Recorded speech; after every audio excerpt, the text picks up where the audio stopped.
Hello, this is Mike, NoStressMike.com. I made a video before on the seatbelt,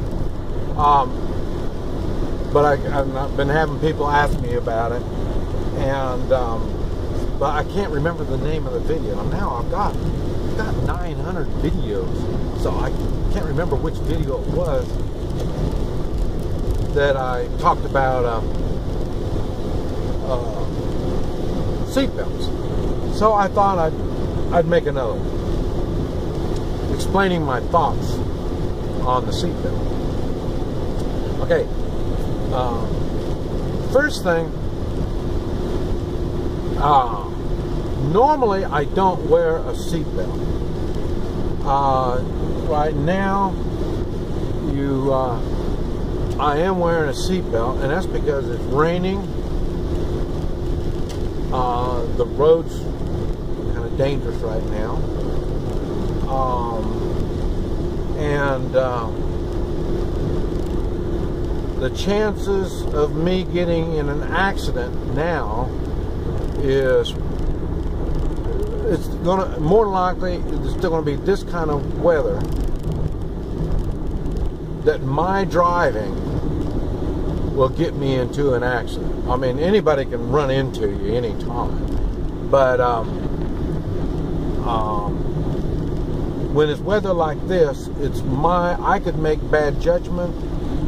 Anything can happen, and I could lose control. So this is why I'm wearing the seatbelt. So in other words, when it's bad weather, when road conditions call for it, I do wear a seatbelt. Other than that, I don't. And the reason is, I can't remember the last time I've been in an accident. I've been in some near accidents, but the last time I've been in an accident, I had to have been, a teenager or maybe 20s. And I mean ones that I did myself. And somebody running into me, no, I haven't had that. I normally watch the traffic around me, and I try to dodge people. But really I haven't had any accidents. Now, I say I'm 66, and since I was a teenager or 20s, since then to now,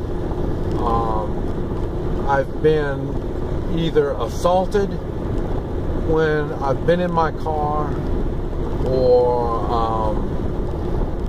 I've been set up to be in my car to be assaulted. Now,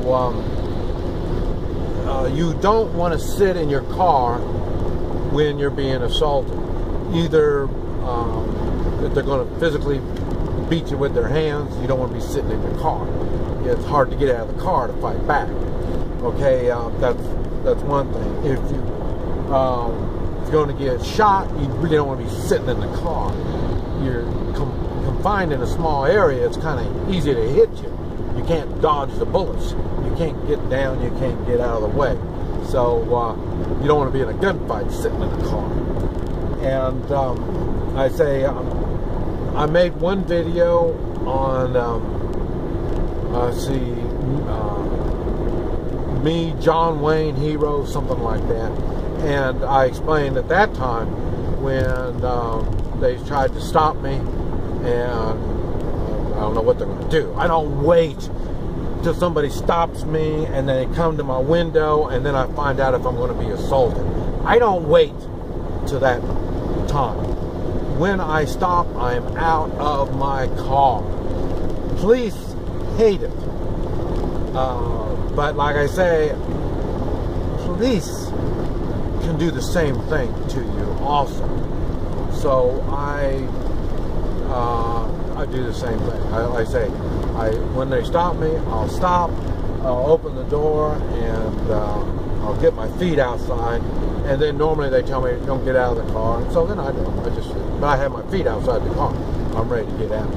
And like I say, I'm not going to let them, I don't let anybody walk up to me on my car. Now, when I get into roadblocks, I drive up the roadblocks. That is very, very scary.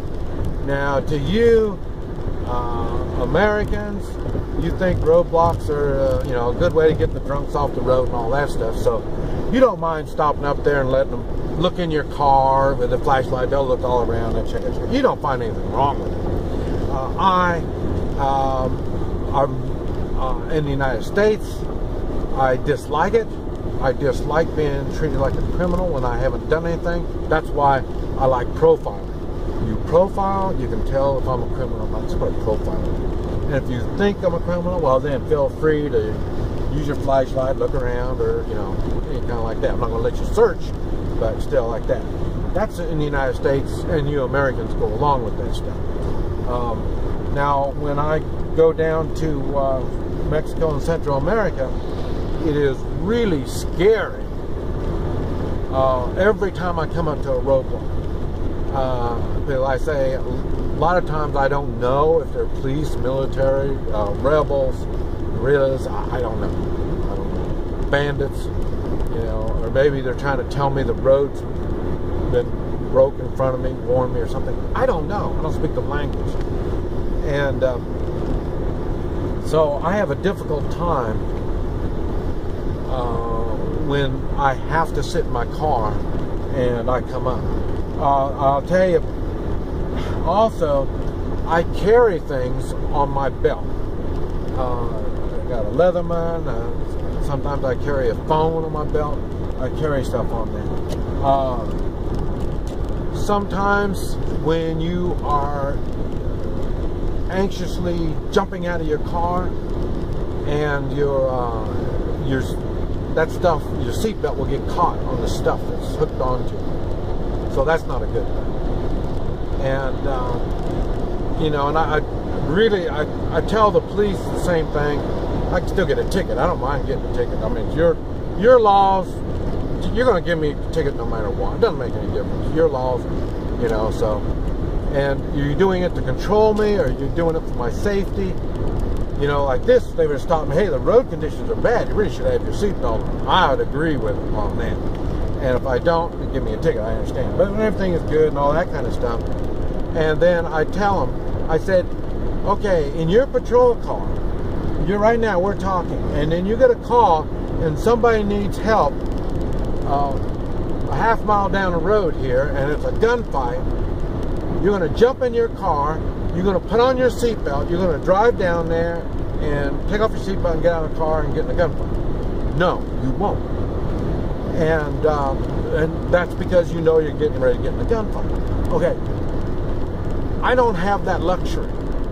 I'm not having somebody on the radio that's going to tell me there's going to be a gunfight a half mile down the road. So in other words, I have to be prepared for that gunfight a half a mile down the road. So I don't wear a seatbelt because I may be getting a gunfight half mile down the road.